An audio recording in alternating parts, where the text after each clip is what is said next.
up, gang? Richie here. We're gonna do something I think is just fun. Does it lend itself well to the acoustic guitar? Personal preference. I think it's just a fun one to pull out if someone calls out, play some AC/DC. It's got some pep to it. It's fun. It's someone calls out, play some AC/DC. You're gonna play Hell's Bells. I don't know what you're gonna play. You could play You Shook Me All Night Long. No, nothing wrong with that one. It's a little different though. From the same album, I think, Back in Black. So uh, shoot the thrill. It's three chords, I repeat. I say this to students and people all the time. It's amazing what you can do with three chords if you know what you're doing. So this is what this song is. A couple riffs in here we're gonna get into. I'm not gonna play this exactly like you would hear it on the album. Nothing along those lines. I broke it down where you can do it on the acoustic guitar and just have some fun with it. Something you're out at a bar, at a pub or a club, whatever you're doing, and someone says break out some AC/DC. I think you can do it. I think it'd be fun. Can you sing the whole Brian Johnson piece of it? Don't know, but I've always said just make it your own. Just do what you got to do to make it your own. So let's take a look at this one. Shoot the Thrill, AC/DC. All right, gang. Shoot the Thrill, AC/DC, as I mentioned. Let's take a look at this one. Before I forget, the most random piece of info you're going to see today or on this video, Mark Bavaro. It's kind of going through some of my stuff here. Signed football card from Bavaro. I got this at a car dealership. I believe it was East Hanover, New Jersey, a few years back. Coolest dude, and he looked like he could still play at that time. They can use him today probably after this season, this 2024 season. So they could probably use him. Coolest dude. We were actually just kind of BSing for a while. We talked about the 86 season, the 87 Super Bowl, how, I was 13 years old, and just a great time with the family, going to those games, the season ticket holders back then. And you could see the look in his face. I was like, yeah, man, that was a good time. So very cool. And if you have never seen the catch and run against the 49ers on Monday Night Football, to show you how much we loved him as Giants fans, look it up. 86 Giants 49ers on YouTube. It was amazing. I think he carried the entire defensive side of the ball with him when he caught that ball. So random. Okay, so let's get into the tune. AC/DC, Shoot the Thrill. It comes in on this riff. It's an A. So we're going to go, and I have this all written down, so if you see me cheating, it's why. I want to make sure I kind of get these. So it's an A power chord, and I'm going to walk the second and third notes on the fifth string back to that A. And that's going to bring out for a couple of measures. Got it? We're going to do it again. Here's where it gets a little dicey for me, which makes sense, doesn't make sense, but it might throw you off. When we come out of that riff the second time, it does go, I believe it goes back to that A, but the next riff kicks in like they're on top of each other. We're going to the G.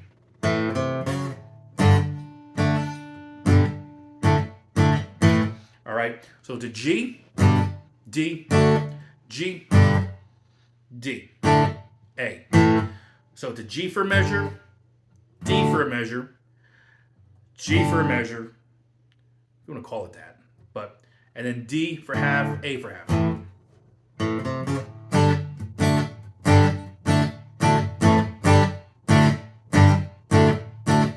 All right, get that timing down. It's a little tricky, but it's once you kind of get it rolling, it's there.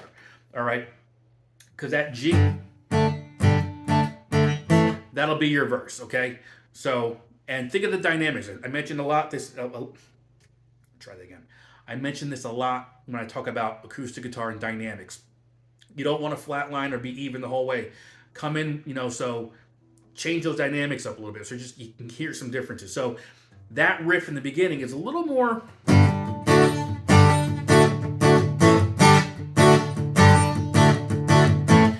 goes into the verse, and it's going to change a little bit just in terms of how you hear it. It's the same progression for the most part with those couple chords.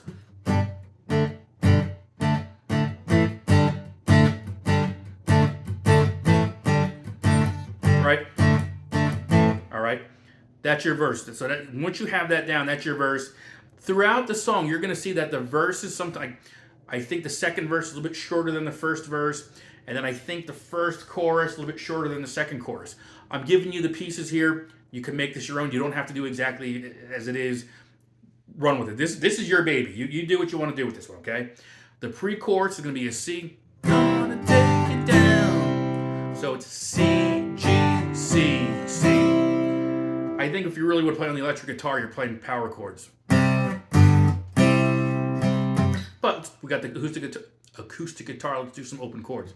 Down. Repeat. And we're going to move it now. D. Excuse me. No. Yeah, D. So again, C, G, C, C for one time. Repeat it. C, G, C. Whoa, too much going on right now. Rewind. C, G, C, C. Repeat. C, G, C, C. D, A, D. One time. And then you're going to go into, like, I always call it the Hendrix chord. It's the Working Man chord from Rush and that first album on Working Man. Towards the end, I guess, of that tune. But it's an E7, I think, with the sharp ninth if you want to really kind of get down into the weeds on this one. So.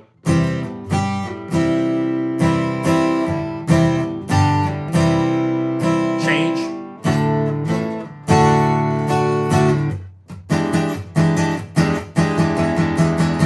And for that chord, get that based on the open.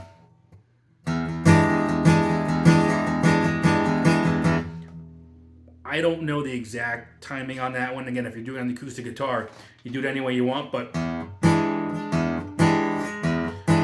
by mixing it up, you will hear the dynamics right there. Right? So make it your own, but that's that chord there. So that chord there is going to be the open 6th string, and then I'm going to go 7 on the 5th, 6 on the 4th,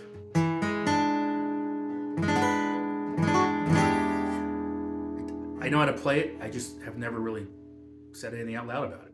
Open 6. 7 on the 5th. 6 on the 4th. 7 on the 3rd. 8 on the 2nd. And then nothing on the so the 2 E's are open basically. Alright. Alright, so that's how that goes. Hopefully I did that one justice. Anyway, we're going to go into the chorus. Simple. A, G, D for 2 counts. Now, again, make this your own. It's a rockin' tune, however you want to do.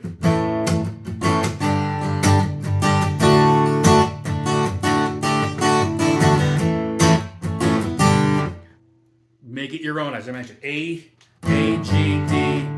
Okay? Chorus, you're good to go. We're going to go back to the verse, I believe.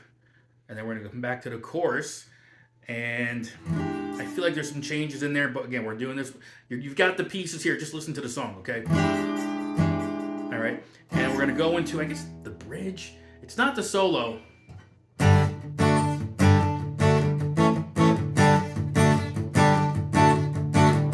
want to say you're going to play that riff 4 times. 1 time, and then 4 in total, right? And then we're going to go into the solo. The solo is just following what we did for the pre-chorus, basically. It's going to be...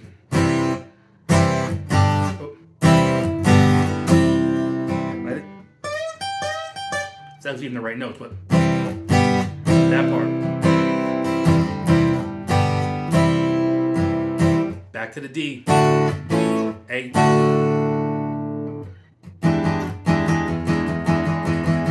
I think it's back to the chorus after that, but you know, it's all here. You just have to pull it together, basically. And then there's the breakdown, which I think is the coolest part of the song, where again we're taking the magic of 3 chords.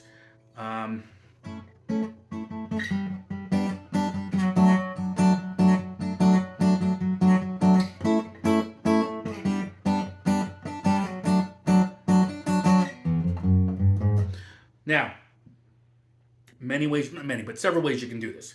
You can just stick with the chords we already know.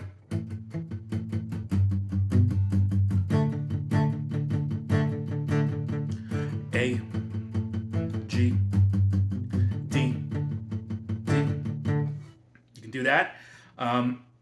What I tend to hear is more of using these second, third, and fourth string. So I got an A here, a G here, and a D here.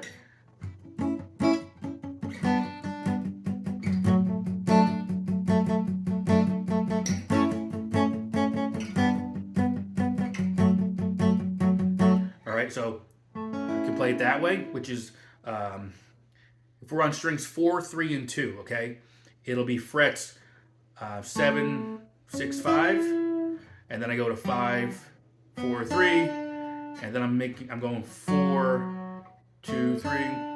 All right. Other option here is going way up high on the first 3 string.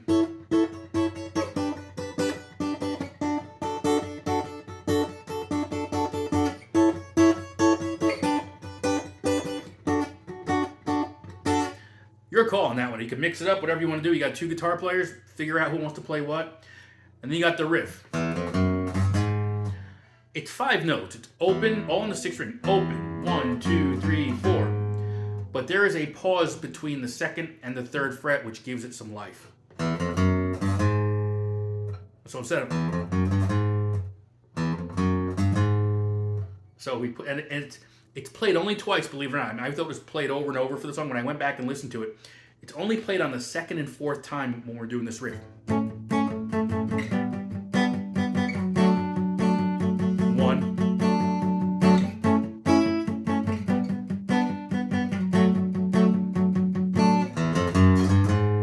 Back to the riff. Nothing here.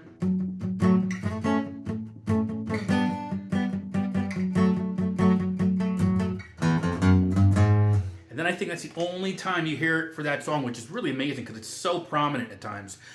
But that's how it goes, I guess.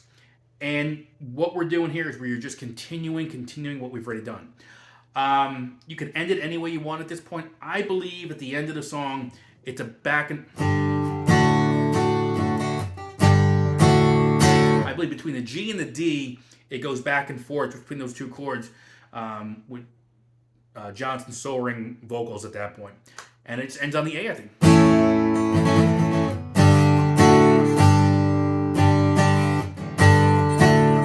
Might have those reversed, but I think that's how it is. But there's your song. So it's a lot going on, but yet at the same time, not a whole lot going on if you can play those chords. Have fun with it. It's a cool one, I think, just to kind of bang out when no one's expecting it, you know? So enjoy it. Thanks again for checking the video out. We're closing on 5 years here. Actually, next month is 5 years with 6 String Fun. I appreciate everyone who's been around. Like, subscribe if you haven't done so. We'll see you soon.